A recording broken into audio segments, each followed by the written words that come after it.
Hey everyone, I'm Jason Gilbert, and welcome to Chatbots in the Metaverse. Thank you, Stefan, for organizing such an amazing event. I'm really excited. I am actually delivering this pre-recorded. I'm in Tel Aviv, Israel, where the local time is roughly midnight.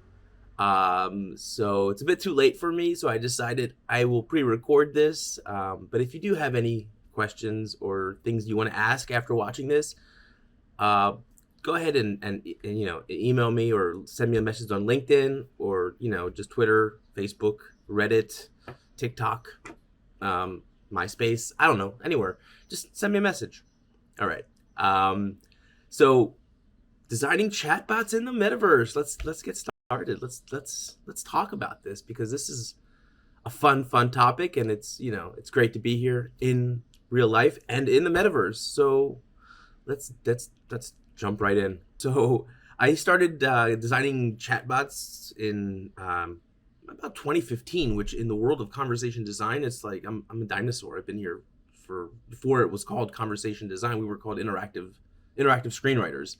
And the company I worked for at the time, in person, had just been accepted to a Techstars accelerator with Disney, and they were making chatbots for Facebook Messenger. This was in 2015, 2016.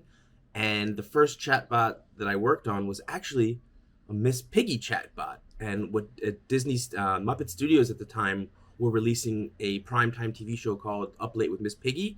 This was back in 2016 on ABC, the network. And they wanted to create a one-on-one chat with Miss Piggy for her fans so that they could talk to her in between episodes and sort of promote the show, but also promote Miss Piggy. And so that was my first experience designing and creating chatbots, and it was amazing. I discovered that this was basically a whole new type of art form. This was creating conversations and characters and letting people fulfill their sort of childhood dreams. I mean, I grew up on the Muppets, and so reading through the conversations of people who talked to Miss Piggy, you could see that a lot of them were in their 40s or 50s or 60s and had grown up with Miss Piggy and had so many questions for her. And this was truly an amazing experience.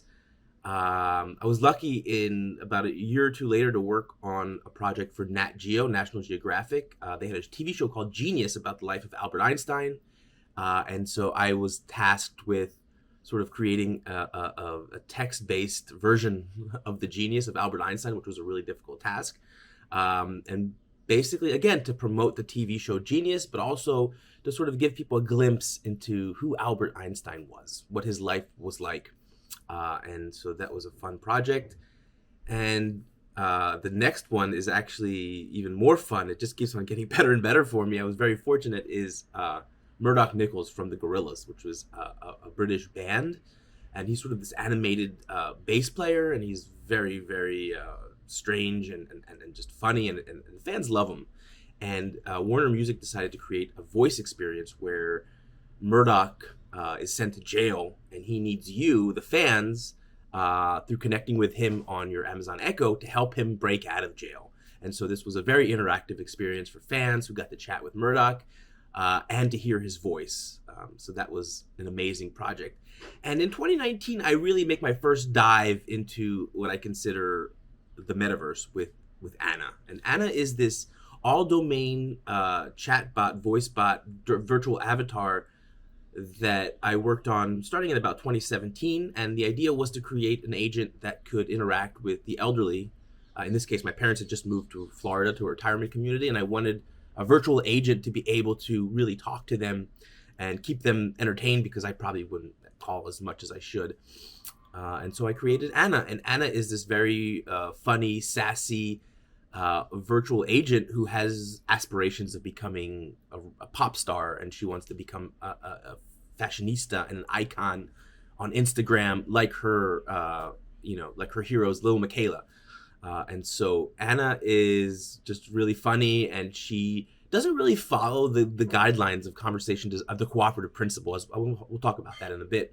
But when I designed Anna, I designed her to be specifically non-cooperative, meaning she has, she is not necessarily interested in helping you as much as she wants you to help her, which is very similar in a way to what I did with Miss Piggy.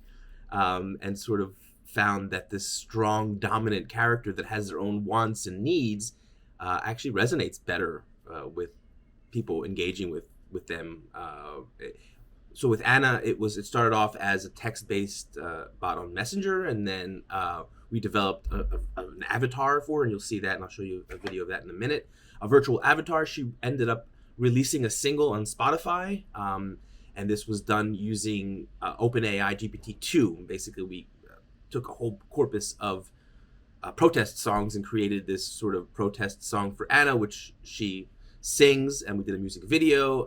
She was invited to TV stations to talk about her single, and she became sort of an AI influencer, and we'll talk about that in the context of the metaverse as we continue in this lecture. It's not a lecture, is it? Is it a lecture?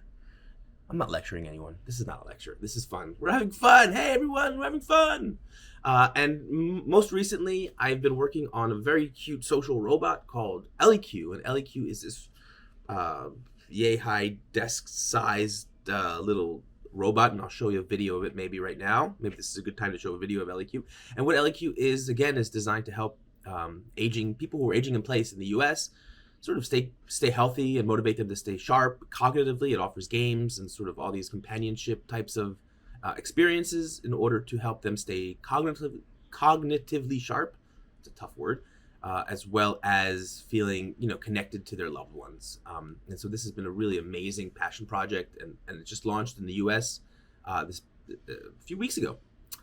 So that's just a bit about me. And now that you know a little bit about who I am, let's take a deep dive into the metaverse. I'm sure a lot of you have been hearing a lot of talk about the metaverse. We're in the metaverse right now, actually. So, but what is the metaverse? I mean, I hear so many different things about it. Is it the future of interaction? Is it a video game, the new internet, just a really lame Zoom call? Why are there crickets? It's weird. Is it a buzzword? Maybe. Is it hype? Is it all of the above?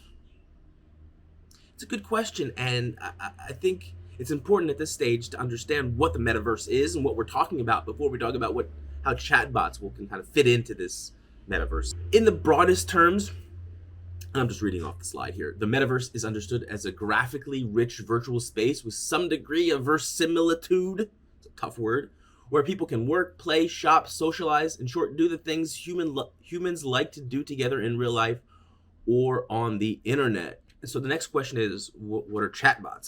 So we kind of understand what the metaverse is, but what are chatbots? Okay, and so again, this also is a term that has lots of debate as to what is a chatbot. And so the definition that I found is actually the most accurate. Is a chatbot is a computer program that simulates human conversation through voice commands or text chats or both. This seems pretty straightforward. And here's an example of, and I was talking about this earlier, this is an example of the Albert Einstein, the genius chatbot. And this was released on Facebook Messenger. And so this is an example of what I consider a chatbot with personality. This isn't a chatbot that you would get from your bank, who is trying to help you efficiently get from point A to point B using all the tenets of the Cooperative Principle, Grice's Maxims, and again, we'll get to that in a bit.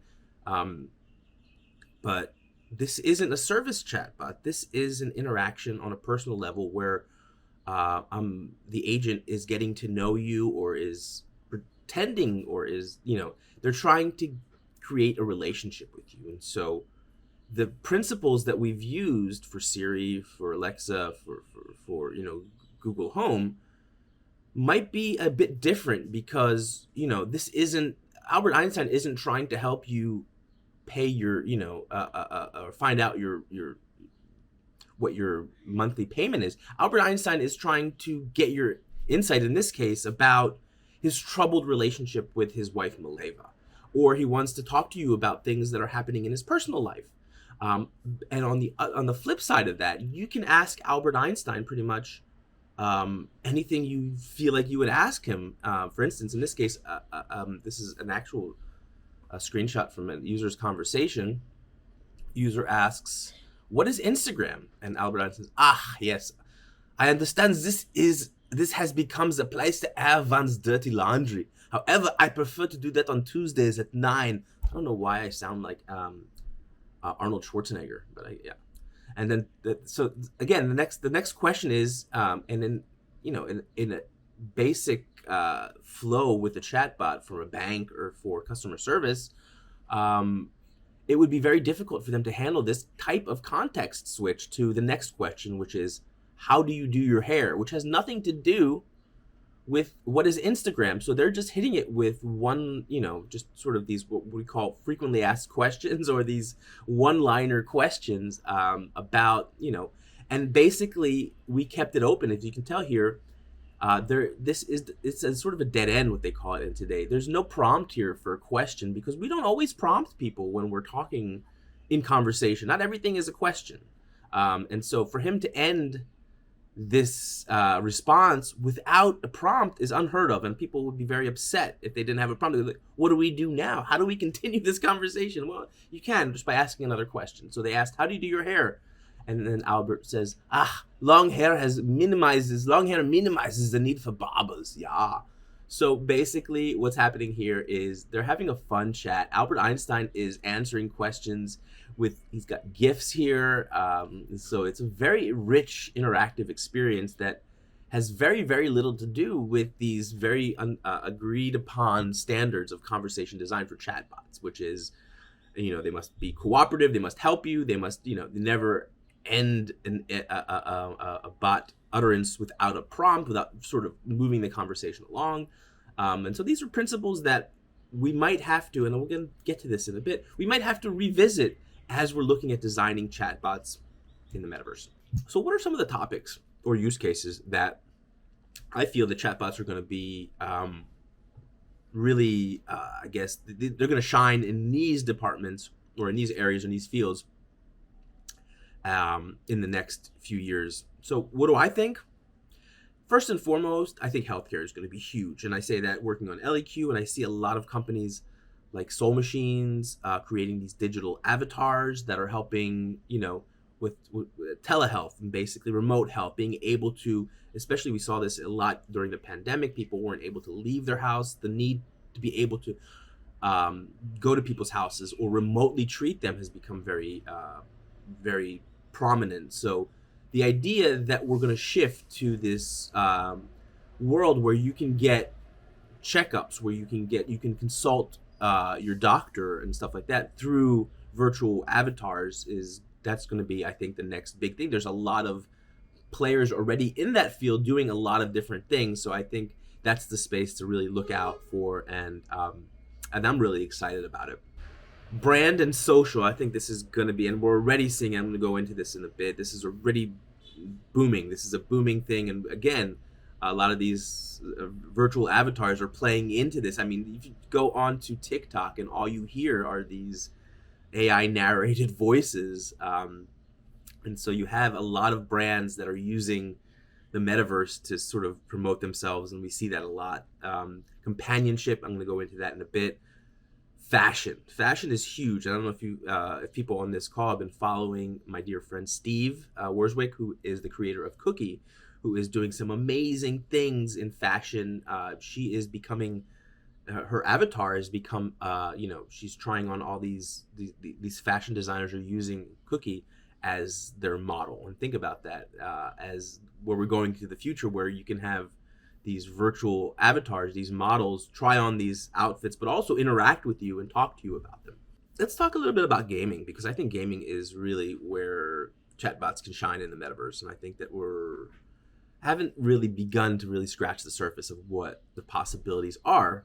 And so what are some of the possibilities when it comes to gaming? And so off the top of my head, there are really a bunch of different things that you can talk about. But the one thing that excites me the most is being able to interact with your favorite character and or interacting with NPCs, non-playing characters, in a more substantial way. Right now, non-playing characters are in games, and what they do is they, maybe they help you along the way on a quest. They give you something or hints or tips that you need, but it's really basically very much like a tree, and they're very much like button-based chatbots, and there's not much personality, and there's not much in terms of conversational abilities. It'd be great if you could actually interact with these NPCs.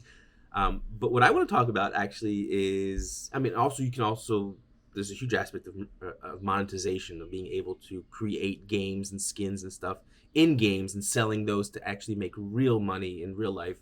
I'll get into that in a minute. But one of the things for me as a conversation designer and a character designer, one of the cool aspects is being able to interact with your favorite character. So for instance, I took an example of, and I'm going to show you a video in a second, of Apex Legends.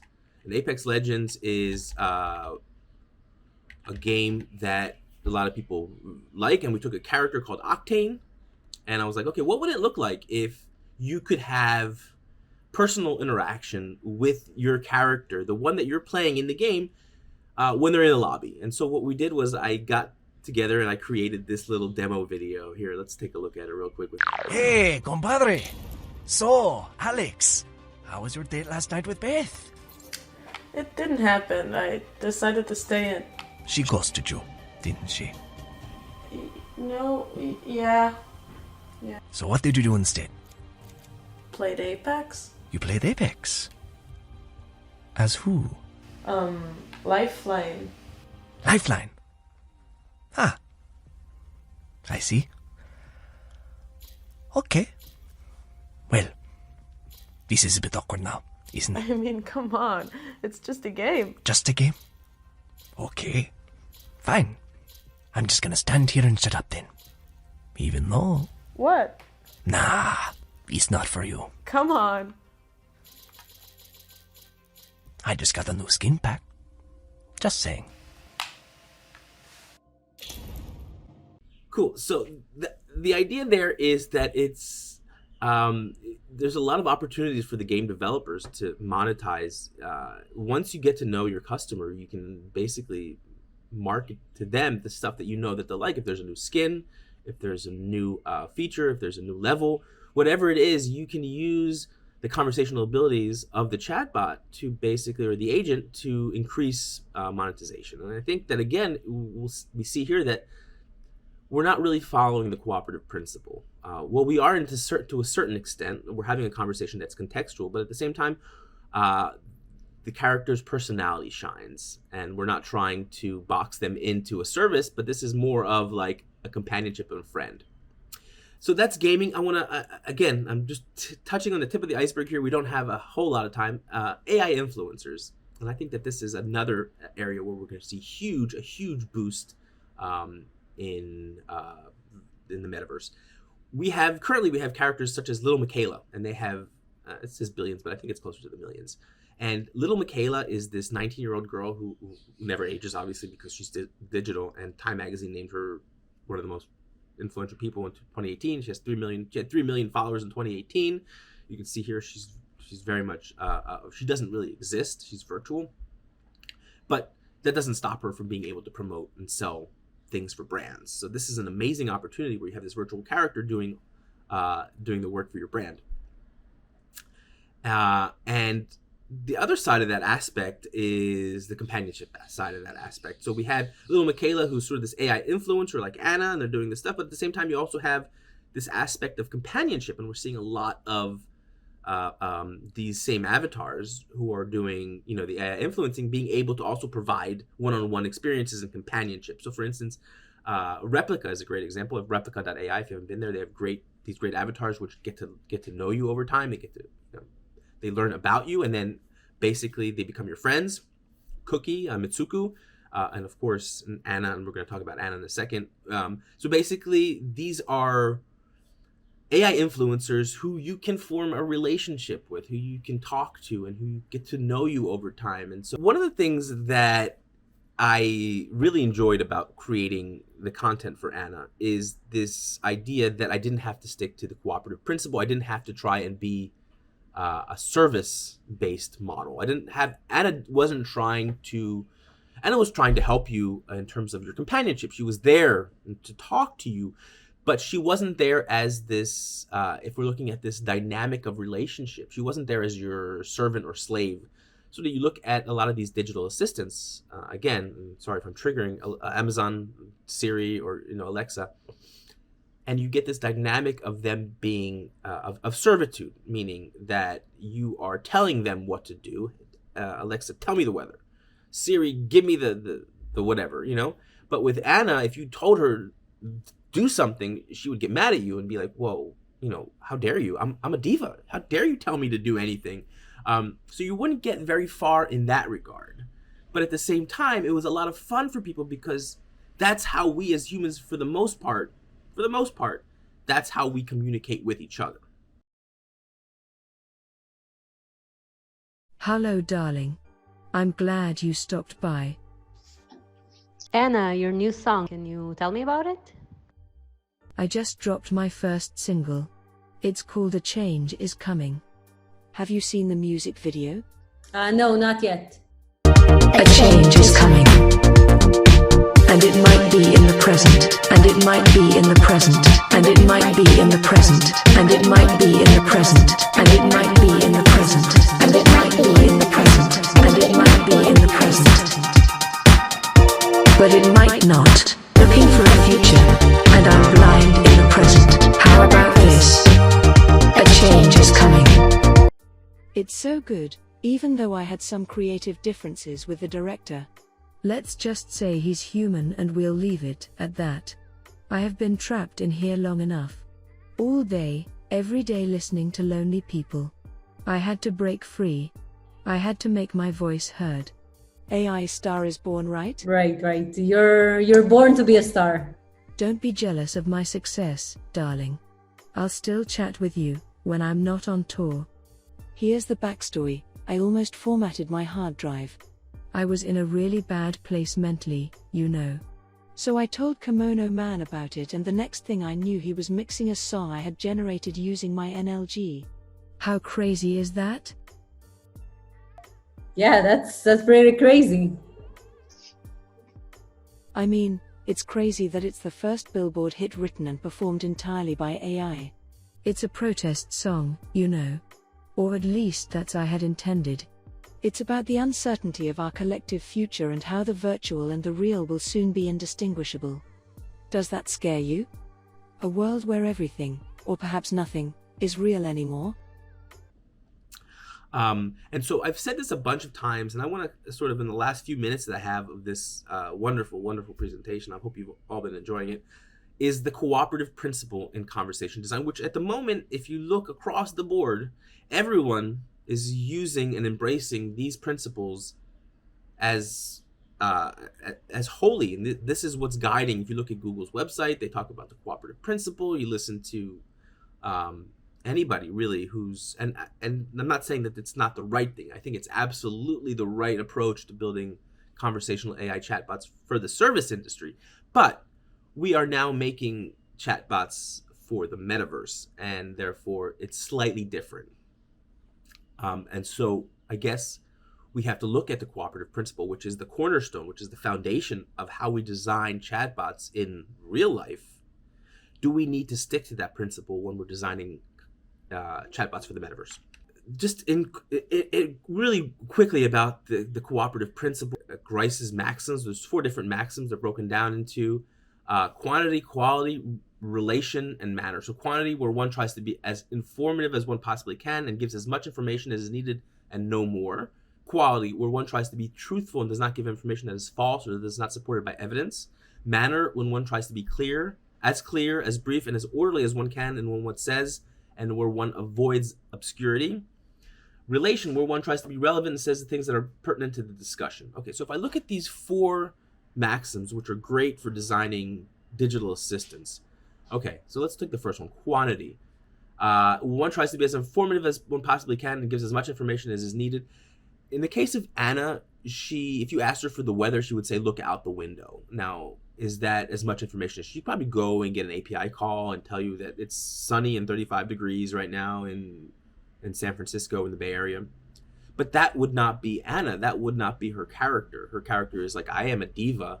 I don't go and get you the weather. You want the weather? You go talk to Siri. So she doesn't follow the quantity. Quality, where one tries to be truthful and does not give information that's false or is not supported by evidence. So she says, it's a cool 20, 50 degrees here in the server room where my brain is. That's not really helpful. It's not really truthful because I don't know what the temperature is in the server room she's at. And there's no evidence to support that. So quality of the answer, again, is not really relevant. Relation, when one tries to be relevant and says things that are pertinent to the discussion. Again, Anna will try to stay on topic, but a lot of times you'll say something and it'll remind her of something else and she'll jump to a different topic because that's what we do, especially if you have friends or family or, associates that are ADHD. They just jump around all the time. It's hard to keep them down on topic and manner. One tries to be as clear, as brief, and as orderly as one can and avoids obscurity. Anna is all about obscurity. She's all about fun words and games so again, she doesn't follow any of these principles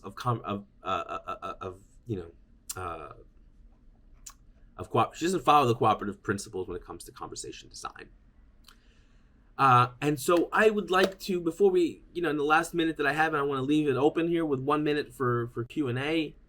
The design principles as we're designing chatbots for the metaverse.